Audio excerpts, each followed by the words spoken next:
The 3 Pahalgam terrorists who were killed during Operation Mahadev in Jammu and Kashmir's Dachigam on July 28th were Pakistani nationals and senior operatives of terror outfit Lashkar-e-Taiba or LET. This is according to evidence collected by security forces, and this firmly establishes it.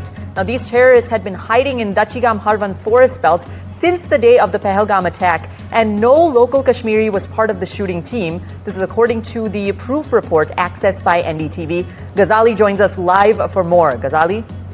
So these 3 terrorists named Suleiman Shah, Abu Hamza and Yasir, these 3 were the mastermind, or to say that these were involved in the Pahalgam terror attack. 2 of them were shooting at those tourists there on 22nd of April, and the 3rd one was appointed to sort of do the recce and ensure safety or security of these 3 terrorists from the backside in the area where they were shooting. All the documents which have been accessed from these 3 terrorists, there have been voter ID cards, some chocolates manufactured produced by a factory in Karachi, sat phones and other electronic devices which contains all the biometric details of these 3 terrorists have been accessed by the security forces, and the report sent out by the Home Ministry includes all the details and sort of stamps on the allegation which India has been putting on Pakistan, that these 3 terrorists came from Pakistan. Their entire route has been mapped and has been matched by the security agencies, that from LOC near the Gurez sector they crossed over into India, and that is when their sat phone became active. So all these details have been collected by the security forces, which confirms that Pakistan was behind the attack and these 3 terrorists came from Pakistan. Thanks, Ghazali, for that. On to our next story.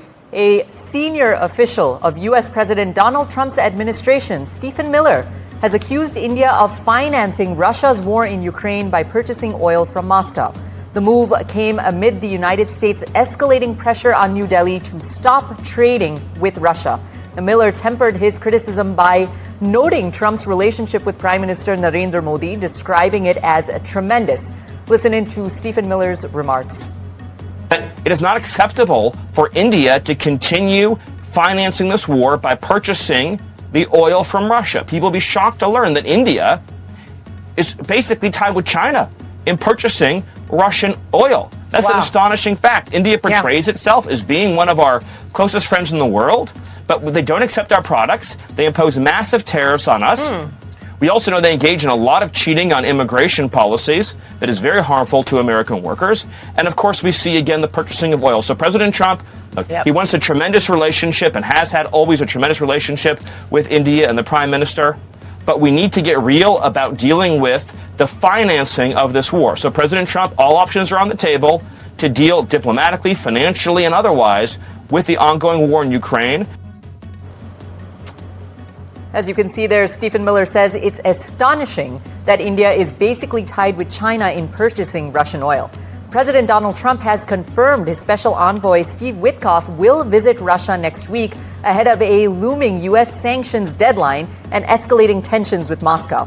Trump warned Russia of ordering the repositioning of 2 U.S. nuclear submarines after highly provocative statements of the country's former president, Dmitry Medvedev, as the 2 engaged in a war of words online.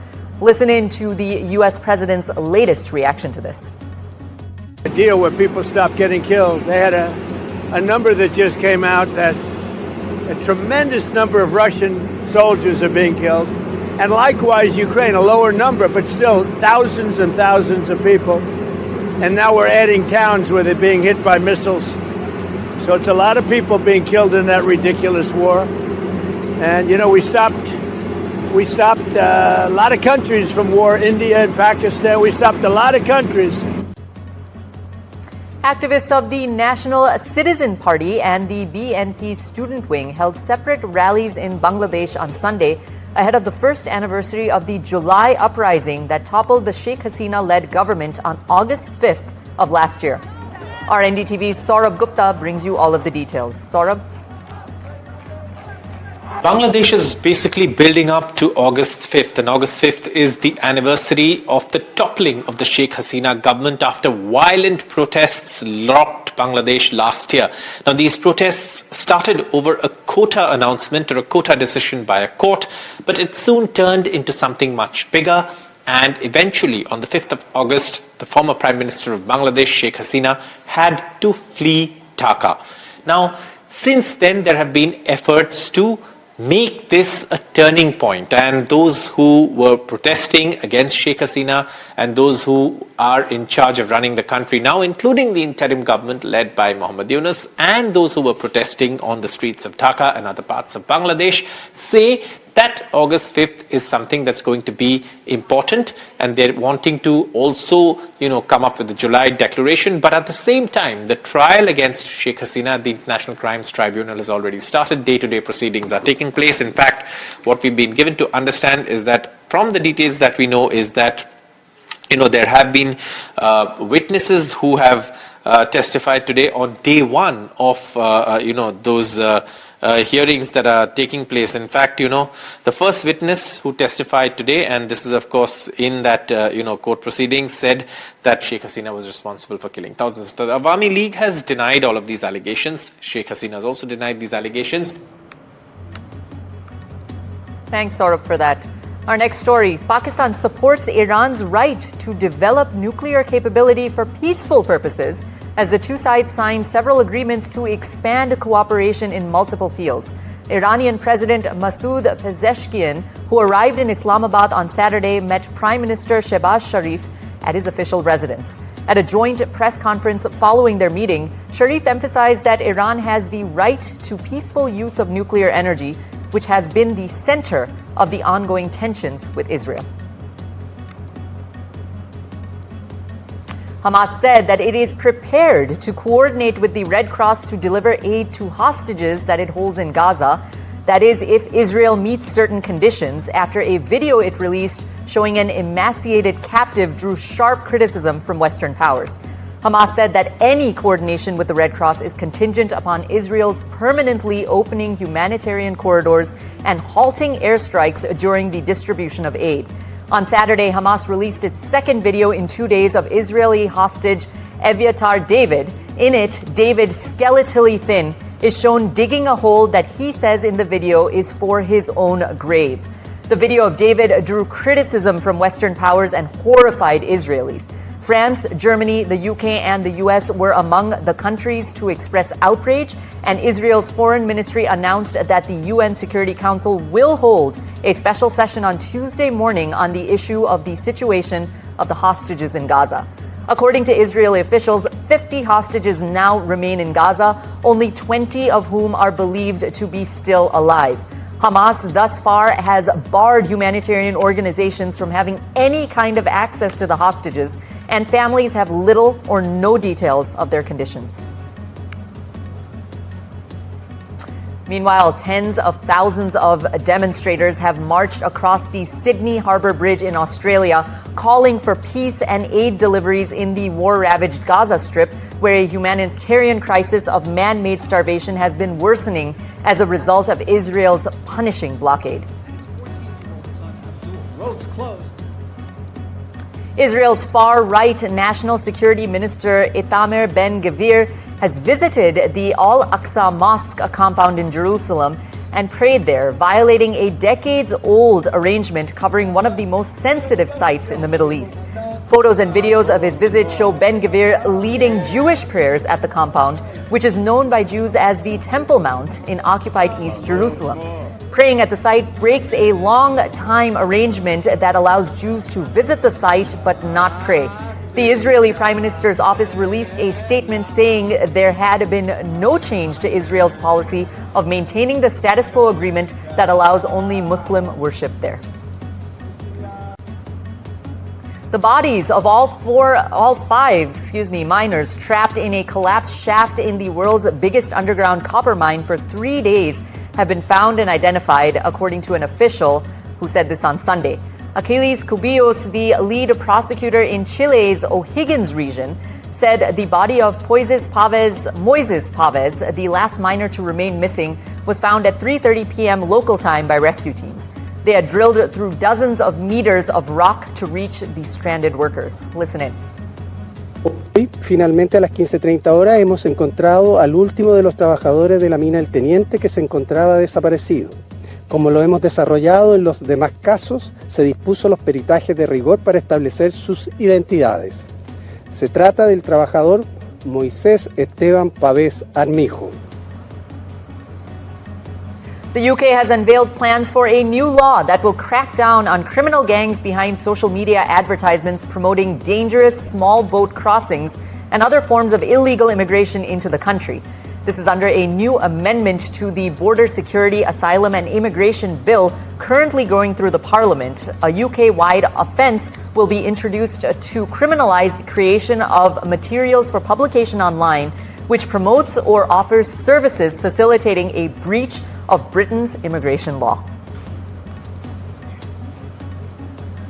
Sri Lanka received a total of 200,244 tourists in July of 2025, with Indian travelers accounting for the largest share, according to local media who reported this on Sunday. This marks an increase of 6.6% in total tourist arrivals as compared to figures from the same period last year, according to the latest data released by the Sri Lanka Tourism Development Authority. This means that Indians accounted for 18.5% of Sri Lanka's total tourist footfall. Plastics are a grave, growing, and under-recognized danger to human and planetary health, a new expert review has warned. The report says that the world is in a, and I quote, plastics crisis, which is causing disease and death from infancy to old age and is responsible for at least $1.5 trillion a year in health-related damages. The driver of the crisis is a huge acceleration of plastic production, which has increased by more than 200 times since 1950 and is set to almost triple again to more than 1 billion tons a year by 2060. While plastic has many important uses, the most rapid increases has been in the production of single-use plastics, such as drink bottles and fast food containers. Now, as a result, plastic pollution has also soared, with 8 billion tons now polluting the entire planet from the top of Mount Everest to the deepest ocean trench. Less than 10% of this plastic is recycled. Trump and Canadian Prime Minister Mark Carney will likely talk, and I quote, over the next number of days after the U.S. imposed a 35% tariff on goods not covered by the U.S.-Mexico-Canada trade agreement. This is according to a Canadian official who said this on Sunday. Dominic LeBlanc, the federal cabinet minister in charge of U.S.-Canada trade, also told CBS News' Face the Nation that he was encouraged by recent discussions and believed a deal to bring down tariffs also remained an option. Maha Siddiqui brings more, but first, the latest from Carney. Listen in. Look, Canada's strong. We can give ourselves far more than anyone can take away. We're building this great country. I just met with the Premier, building BC, building Canada, building in a Canadian way. Building sustainably, building together, building positively, and that's what we're going to do. And yes, we'll come to something with the Americans, something constructive with the Americans. The August 1st deadline is over, and US has already imposed a 35% tariff on all non-CUSMA compliant goods that are exported from Canada to the United States. CUSMA is the agreement between Canada, US and Mexico. Now, Canada says that almost 89% of their goods are CUSMA compliant, which means that about 10% goods are going to be impacted. They also say that the average tariffs for Canada that US has imposed is one of the lowest right now as compared to the other countries that the US has targeted with its tariffs. However, there are 3 sectors that are very critical to Canada and where a huge impact is being seen because of the US tariff. That is lumber, aluminium and steel, and the automobile sector. So much so that the fallout is already being seen in the automobile sector, with job loss especially in the province of Ontario. So the US and Canada will continue to negotiate a trade deal despite the August 1 deadline that is long over. Now, this is what the Canada-US Trade Minister Dominic LeBlanc has said, saying that Mark Carney, the Prime Minister of Canada, will continue to remain in discussion with US President Donald Trump over the next number of days to be able to seal this deal. However, experts warn that a no deal might be better than a bad deal for Canada. Meanwhile, even as the two leaders of the countries, that is Canada and the US, remain in direct contact over the deal, the offices of Dominique LeBlanc and the US Commerce Secretary Howard Lutnick will remain in touch on the issue as well.